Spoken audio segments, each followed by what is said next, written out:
All right, Dave Delgado here with former national team player Randy Mendiola. You made the switch to go out to the States following the wife on orders, but you were able to find a couple of rugby teams out there to play on. Yeah, man. I'm out here in Savannah, Georgia. Play for the Savannah Shamrocks. I also played with got onto the USA South team, tryout team there.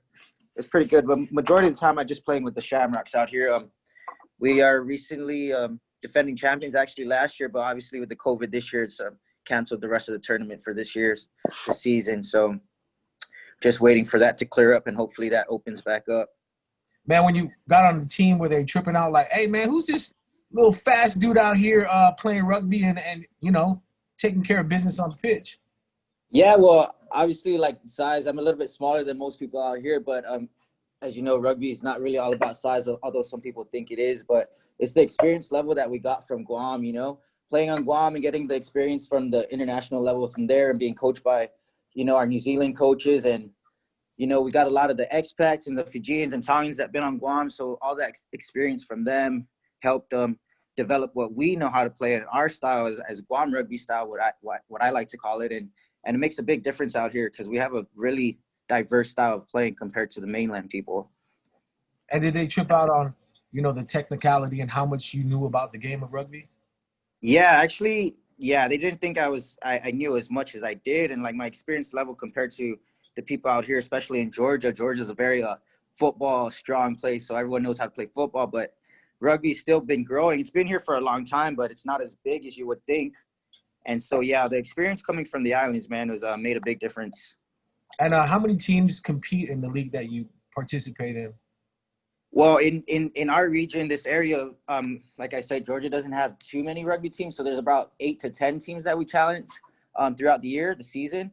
Not as much as I would like to challenge compared to like the West Coast, like California and Washington. That's where I would like to kind of continue to move if we could, and try and pursue a higher career in that side of town. And has weather played a role in how the games have been played out there? What's the weather like when you guys have your season? The weather's not really a big difference. The wintertime, it's a little bit cooler than normally what I'm used to on Guam, but like right now in summertime, we're probably about the same as Guam. It's pretty hot and humid out here. So I guess in that part, it's pretty similar. And you've had success. I've seen the videos and pictures. Talk about maybe some games that stand out most to you, or a team that you played that you've had a lot of success against. Well, actually, I guess just being more the style that I come from on Guam and playing what we play is they're not used to defending or I guess attacking people like us. We're just a little bit different. So, I mean, most of the teams are not used to the style we play. So, I mean, I think I got the upper hand on that because they wouldn't expect it.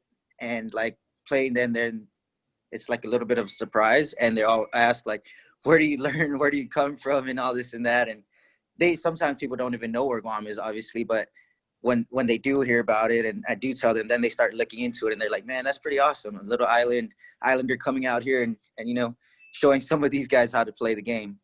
Are there any other islanders, Samoans, Hawaiians? Yeah, actually, there's a good amount of Samoans out here and Tongans, surprisingly. Not really much Hawaiians, but I have played against some Tongans and Samoans, and it's the Islanders always stick together. So even if I play against them after the game, they're like, "Hey man, where are you from?" And they're like, they know where Guam is, of course, and we always get a talk up, and it's pretty cool to And meet some of the other Islanders out here.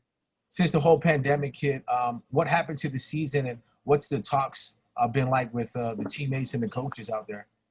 Yeah, so it's hard because we're actually, like I said, we're defending champions, so we're gonna move up a division this year, and we started practicing and really getting into it because we knew we were about to play bigger and better teams. And when COVID hit, obviously we couldn't practice; they restricted it, and so the season is up in the air right now. No one knows what's gonna happen with it. So we're hoping that if it clears up, we might be able to start back up in October and November, but you know like everyone else, no one really knows what's going to happen right now. And you also got involved with the fitness industry out there. Talk about your background, how that helped you get into the fitness industry. Yeah, well, So originally I got into CrossFit through rugby, which was awesome. When we were with a bunch of the other boys from Guam, we went to New Zealand and we were there for a few months under Coach Willie Hadaraka. That's where I first got into CrossFit. And when I got into Hawaii, that's when I wanted to become a coach. And I learned how to become a coach and I got certified in Hawaii. Moved to Guam. Of course, you guys all know custom fitness there with the Claroses and the Sablons. And that's where I kind of got more of my experience and learned about coaching there. I was there for a few years. And then moving out here, I was able to transition that, what I've learned from them out here in the fitness industry and the CrossFit. And yeah, it helps out a lot. I mean, it's not as big out here as you would think, but of course, CrossFit is pretty cool sport, and I enjoy coaching. There's a lot of people I've met through CrossFit now out here, and a lot of my friends, and that basically become family out here as well, you know. And that's just through coaching CrossFit. And yeah, it helps out with the rugby, of course, to keep me training, keep me fit, and I enjoy coaching, so I love that part about it. Are you meeting more athletes that are using CrossFit as their workout during the off season or during the season? Yeah, I mean, you get a bit, you know, not everyone out here, just like some places, everyone got their own type of training. Not everyone. I like to try and get some of my rugby teammates to come out and train with us in CrossFit, but not all of them like to do it. But I do come across some like athletes, like football players and some baseball players out here that do CrossFit, and it's always helps them, of course, excel in their sport.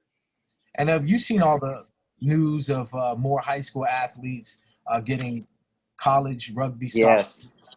As a coach, Yes. as a player, how does that make you feel? And what do you think has been attributing to their success? You know, that's one of the things I'm most excited about is seeing the youth come up from Guam and knowing that they have so much potential out here. I think what it really is, I go back to saying, is the style of rugby we play. Anywhere in the world you go to, everyone has a different type of style that they can play and that they bring into rugby. And I don't know what it is. Maybe it's the background or the diverse background from New Zealand, Australia to Fiji and Tongans that originally played on Guam, and they spread that knowledge to us and that style. And it's just something different. It's hard to explain, but when they come out here to the States, it's just we really stand out. And I noticed that many of the high school athletes, because even here in Georgia, they don't even have that sport in high school yet. Rugby is not even in high school. And on Guam, we obviously know that there's in middle school and in high school.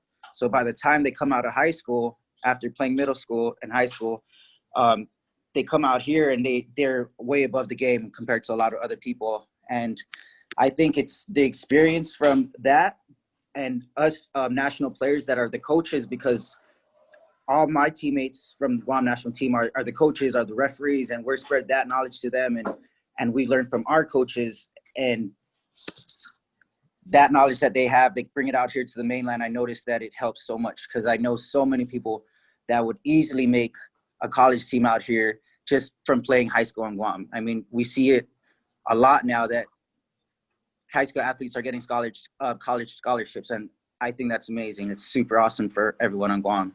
Yeah, you know, years past, that would be something that you've never heard of, and nowadays it seems like it's a reoccurring thing. And for you, like I said, as a coach, as a player, as a national team member, it must make you feel real good to see the new generations of players coming up.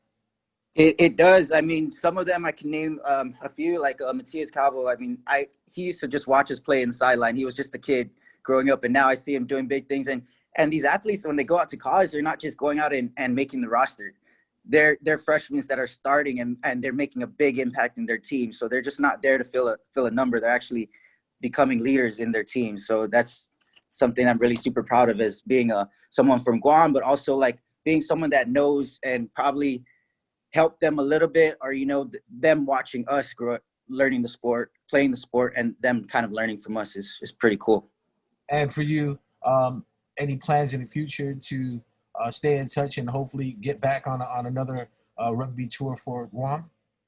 Oh yeah, definitely. So that's another thing. I went back home last year to go to the Thailand trip. Most of the boys know I met them there. We're supposed to have another tour this year, but obviously the COVID canceled that out. So yeah, I'm always training and always doing what I can, doing my part to make sure I can always go back and give back to the national team. It's still something that I always want to do as long as I can do it. I mean, I still feel fitter, stronger, and faster than I have in previous years. So as long as I can continue staying healthy and training and staying fit and playing rugby, I'll continue to make it a point to go back and support the Guam team for sure. And on the coaching side for the CrossFit gym, how are things going there as far as the pandemic? Are you guys open and running? Yeah, we are open and running. It's just it limits a little bit. It makes it a little bit more harder as a coach because we got to, clean a little bit more. We got to check temperatures and stuff. And then classes are limited and you got to really wipe down stuff. Yeah, it's just a little bit more complicated, but we're trying to do our best to keep it safe, but also keep it open and keep everyone training. And I think one thing about this pandemic is most people, it's a respiratory effect. So staying in shape and is always something that's good to do. Staying fit will kind of help. For me, I think it kind of helps keep that at bay. And any words of encouragement or advice you can give these young athletes, like during this time? I know it's a mental thing too, because a lot of these athletes, something that's taken away from them as far as like just sports in general. How do you maintain the I guess a healthy lifestyle and also just mentally stay in there and strong and sharp? Yeah, I think it just always goes back to doing your own things that you're in control of. You can always go outside and have a run, stay fit on your own. Keeping a good goal in mind, knowing that, especially the younger athletes that are in middle school and high school, don't be afraid to think that just because it's the big country out here, there's a lot of people that maybe they might not make it, because that's not the case. I think, especially in a sport like rugby, we really care for it so much on the island, and we put a lot of time and effort into it. And a lot of the kids can definitely make it out here if they just continue to train and continue to pursue what they love to do. All right. Hey, thanks for your time, man. Appreciate it. Hey, thanks. I appreciate it, man. All right. Take it easy. Take care, bro.